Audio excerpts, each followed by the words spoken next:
Introduction to programming. आज हम अपना C# ASP.NET की प्रॉपर ट्रेनिंग स्टार्ट कर रहे हैं, जो कि एक कोर्स होगा। और इसमें आप लोगों को मैं स्टेप बाय स्टेप बताऊंगा कि कैसे एक प्रोग्रामर, एक कंप्यूटर प्रोग्रामर कैसे बना जाता है, एक कोडर कैसे बना जाता है, और अपने कैरियर को किस तरह से आप अलाइन कर सकते हैं। और एक बात मैं आपको बहुत ही क्लियरली बता दूं कि ये कोर्स उन लोगों के लिए है कि जिन्होंने जिंदगी में कभी भी कोडिंग नहीं की लेकिन वो करना चाहते हैं, और इसके अलावा जो ऑलरेडी कर रहे हैं उनके लिए भी। लेकिन ये कोर्स तमाम किस्म के लोगों को सपोर्ट करेगा। तो विदाउट वेस्टिंग एनी टाइम मैं शुरू करता हूं। Introduction to programming, like this is basically the very first lecture of this particular course. यहाँ पर very simple कि what is a computer? Computer is basically an electronic device who receives input, process it, store it, and produce outputs according to the given instruction.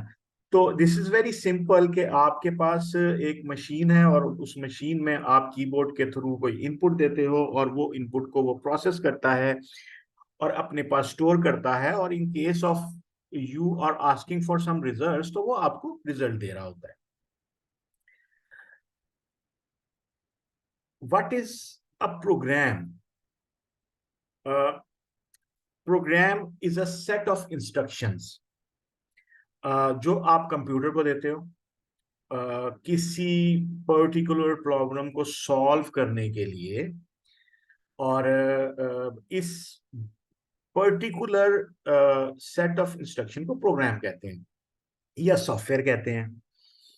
तो basically इससे मतलब ये हुआ कि programme एक ऐसा सेट ऑफ इंस्ट्रक्शन, कोई लैंग्वेज होती है, कोई कोई कोई बात होती है, जैसे कि हम बात कर रहे हैं। इसके अलावा लोग इंग्लिश में बात करते हैं, लोग फ्रेंच में बात करते हैं, लोग हिंदी में बात करते हैं।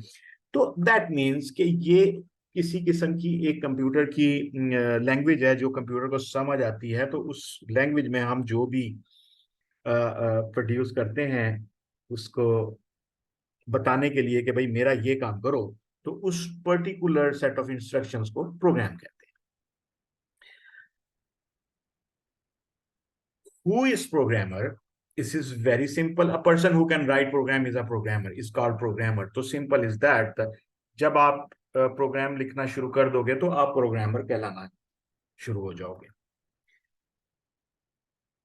What is programming language? Now हमने जो पिछली स्लाइड में डिस्कस किया कि कोई ना कोई सेट ऑफ इंस्ट्रक्शन होती है और उसमें आप प्रोग्राम लिखते हो और वो कंप्यूटर को बताते हो, कंप्यूटर को अंडरस्टैंड होती है, और कंप्यूटर उस उन इंस्ट्रक्शंस को पर में जो भी लिखा होता है उसके रिजल्ट्स प्रोड्यूस कर देता है। तो वो लैंग्वेज किस जुबान में आप लिखते हैं, वो कौन सी लैंग्वेज होती है कि जिस लैंग्वेज को आप यूटिलाइज करते हैं in order to get result from the computer for any particular problem, for any particular task. तो इससे साबित ये हुआ कि प्रोग्रामिंग लैंग्वेज एक मीडियम है जो कि कंप्यूटर को इंस्ट्रक्शंस देने के लिए यूज होता है। किसी भी किस्म के टास्क को परफॉर्म करने के लिए आप जब कहते हो कंप्यूटर को, तो बेसिकली वो मीडियम है, उस मीडियम को आप प्रोग्रामिंग लैंग्वेज कहते हो। Basic in general, there are two types of programming languages. Up, this is something which is the type, not basically the other thing. वो मैं आपको बता देता हूँ कि जैसे डिफरेंट किस्म के फ्रेमवर्क होते हैं, ये हम बाद में लेटर ऑन अपने लेक्चर्स में जो है डिस्कस करेंगे कि व्हाट आर द फ्रेमवर्क्स और क्या होता है। बट यहाँ पर टाइप्स हैं। टाइप्स से मीनिंग है कि एक होती हैं लो लेवल लैंग्वेजेस और एक होती हैं हाई लेवल लैंग्वेजेस। अब लो लेवल लैंग्वेजेस कौन सी होती हैं? Low level languages machine language, assembly language.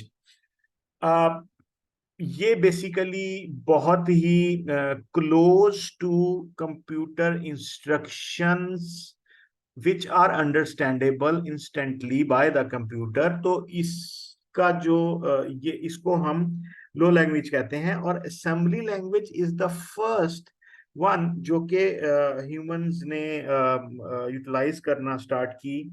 और इसमें बेसिकली आप आज भी इसमें काम होता है। तो कुछ इस किस्म के टास्क होते हैं जैसे रोबोटिक्स हो गया, और आईओटी हो गया। आईओटी लाइक आप हार्डवेयर, कोई कोई किसी किस्म का हार्डवेयर है, उसको आप परफॉर्म करने के लिए तो।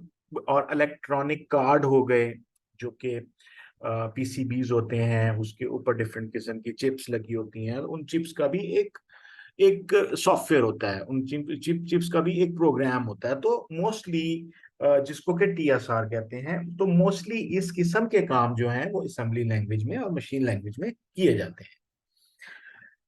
इसके बाद आ जाता है जी high level language.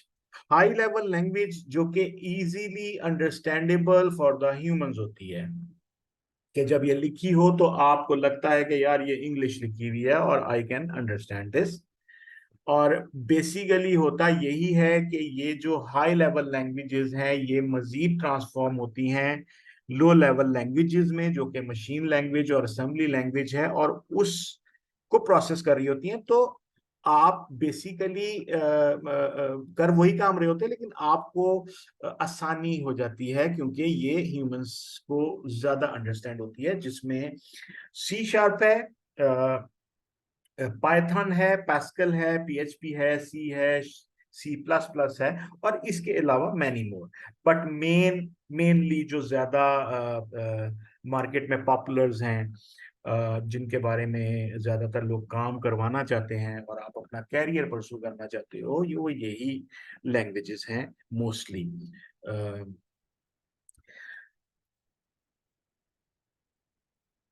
What is an IDE? IDE is basically, पहले तो मैं आपको ये बता दूं कि ये टर्म्स हैं कुछ प्रोग्रामिंग की, जिसको आपने लाइक याद कर लेना है। जैसे आईडीई का आपको पता होना चाहिए, इसके अलावा लो लेवल लैंग्वेज और हाई लेवल लैंग्वेज का पता होना चाहिए। तो इस हवाले से ये टर्म्स होती हैं जिनको आपने ज़हन नशीन करना, जो कि आपके काम आएंगी। तो IDE basically integrated development environment होता है, और इसको आप प्रोग्रामिंग एनवायरनमेंट भी कह सकते हो, जो कि आपको टूल प्रोवाइड करता है। जैसे मैं आपको बताऊं कि जैसे आपका वर्ड है और आपका एक्सेल है, तो एक्सेल इज अ टूल जिसमें आप स्प्रेडशीट बनाते हो। वर्ड इज अ टूल जिसमें आप डॉक्यूमेंट्स लिखते हो। इसी तरह से जो प्रोग्रामिंग है, प्रोग्रामिंग लैंग्वेजेस है, उसको लिखने के लिए जो जो टूल आपको प्रोवाइड किया जाता है उसको आईडीई कहते हैं। और वहां पे हम लाइक अपना प्रोग्राम लिख सकते हैं। इसमें आईडीई की क्या खसूसियात होती हैं? लाइक ये हमें जीयूआई प्रोवाइड करता है। GUI stands for graphical user interface. इस टाइम पर आप जो चीज देख रहे हो, आपकी कंप्यूटर स्क्रीन है, उस पर आप कोई भी चीज देखते हो, तो that is basically graphical user interface. और आईडीई आपको ग्राफिकल यूजर इंटरफेस प्रोवाइड करता है for writing the code. IDE consist of following. IDE की आईडीई में ये वाली चीजें होती हैं, जिसमें सबसे पहले है text editor, compiler and debugger. हम अगर इसको मजीद देखें तो यहाँ पर आप देखो कि हमारे पास ये है टेक्स्ट एडिटर, जहां पर हम कोड लिख रहे हैं, और ये रहा हमारा कंपाइलर, जो कि इस आईडीई के बैक के ऊपर एक समझ लें एक कैपेबिलिटी होती है, जो आपके कोड को कंपाइल करके एक पैकेज में कन्वर्ट करके आपको रन करके दे देता है। और आपके कोड में अगर किसी किस्म का एरर हो तो वो आइडेंटिफाई कर देता है, और जब तक आप एरर को रिजॉल्व नहीं करते वो ये कंपाइलर कंपाइल नहीं करता। एनीवेज, ये कंपाइलर के हवाले से भी हम मजीद अपने आगे के लेक्चर्स में डिस्कस करेंगे कि कंपाइलर क्या होता है और बेसिकली किस तरह से काम करता है। अभी सिर्फ मैं आपको हाई लेवल इंफॉर्मेशन बता रहा हूँ। अगली चीज होती है जी डीबगर।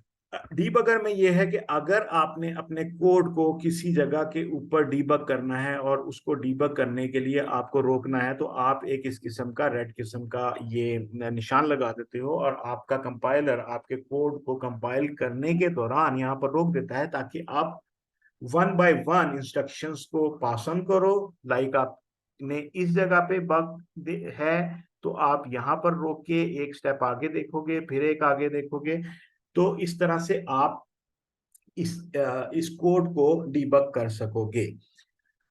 तो ये बेसिकली आईडीई इज एवरीथिंग। इसमें बहुत सारे ऑप्शंस और भी होते हैं, जब हम कोडिंग कर रहे होंगे तो उस वक्त मैं आपको बताऊंगा कि यहाँ पर क्या क्या चीज जो है वो यू कैन डू। तो ID is basically a tool which provides you some environment so that you can write program. Programming basic. जिस तरह से हर लैंग्वेज के रूल्स होते हैं, ग्रामेटिकल रूल्स होते हैं, कोई भी आप लैंग्वेज ले लें जो कि आप अपनी स्टडीज में पढ़ते हो, लाइक इंग्लिश लैंग्वेज होती है, उर्दू लैंग्वेज होती है, हिंदी लैंग्वेज होती है, फ्रेंच लैंग्वेज होती है, अरेबिक लैंग्वेज होती है, एनीथिंग एनीथिंग, फारसी होती है, कोई भी लैंग्वेज हो, उसके एक सर्टन ग्रामेटिकल रूल्स होते हैं। इसी तरह से जो है आपकी प्रोग्रामिंग लैंग्वेज के भी ग्रामेटिकल रूल्स होते हैं। और इसमें यह है कि syntax syntax is basically the grammatically rules for writing program. तो जब हम grammatical rules of any programming language कहेंगे तो उसको सिंटैक्स कहा जाएगा, simple. So this term is also very important to memorise it, कि syntax is basically the grammatical rules for writing the program. तो लाइक ये उसी तरह की बात है कि जिस तरह से आप किसी भी लैंग्वेज के ग्रामेटिकल रूल्स को फॉलो करते हैं। रिजर्व वर्ड्स, कुछ कुछ वर्ड होते हैं जो रिजर्व होते हैं, लाइक वो ही रहेंगे जिस तरह से उनको कहा जाता है, लिखा जाता है। कि अब बेसिकली इसमें ये बात आ जाती है कि आप देख रहे हैं इसमें फॉर, इफ, ये आपको कुछ ऐसा लग रहा होगा कि यार इफ तो हमारी आम लैंग्वेज में भी यूज होता है फॉर, लेकिन जब हम सी शार्प पर आएंगे, सी शार्प की बात करेंगे, तो if is a reserve word. If लिख दिया तो इफ से मुराद है कि ये कोई कंडीशन है, फॉर से मुराद है कि ये कोई आइटरेटिवली रन होने वाला कोड ब्लॉक है। तो ये दो हो गए। इसके अलावा करेक्टर, करेक्टर का मीनिंग होता है कि कोई भी alpha number, alpha numeric number, like इसमें एबीसी भी आएगा, 1 2 3 भी आएगा। इसके अलावा हो गया आईएनटी। आईएनटी इंटीजर की शॉर्ट फॉर्म है, लेकिन ये रिजर्व वर्ड होता है। इसमें आप only numbers, you can store only numbers. इससे अगला वर्ड है अरे। अरे is basically a series of data जो कि आप एक ही वेरिएबल के अंदर, एक ही अरे टाइप के अंदर आप स्टोर कर सकते हो। लाइक मैं आपको अगर एक एग्जांपल दूं तो हमारे पास अगर इंटीजर टाइप की कोई अरे है, तो उसको उसमें उसमें वैल्यूज क्या होगी, और उसकी वैल्यू उसकी जो लेंथ है वो 10 है, तो उसमें 1, 2, 3। तो ये इंटीजर टाइप की अरे हो गई, और इसी तरह से आप 10 वैल्यू लिख सकते हो। और अगर ये करेक्टर टाइप की हुई तो इसमें आप 10 किस्म के वर्ड लिख सकते हो। तो अरे इज बेसिकली अ वेरिएबल जिसमें आप एक से ज्यादा वर्ड स्टोर कर सकते हो। इस सेशन में इतना ही करेंगे। मैं आपकी खिदमत में हाजिर हूँगा अगले टॉपिक के साथ, जो कि है डाटा टाइप्स। तो आप प्लीज इसको फॉलो कीजिएगा, और जो है वो अपनी स्ट्रेंथ प्रोग्रामिंग के पर्सपेक्टिव में और ज्यादा स्ट्रॉन्ग कीजिएगा। Thank you very much.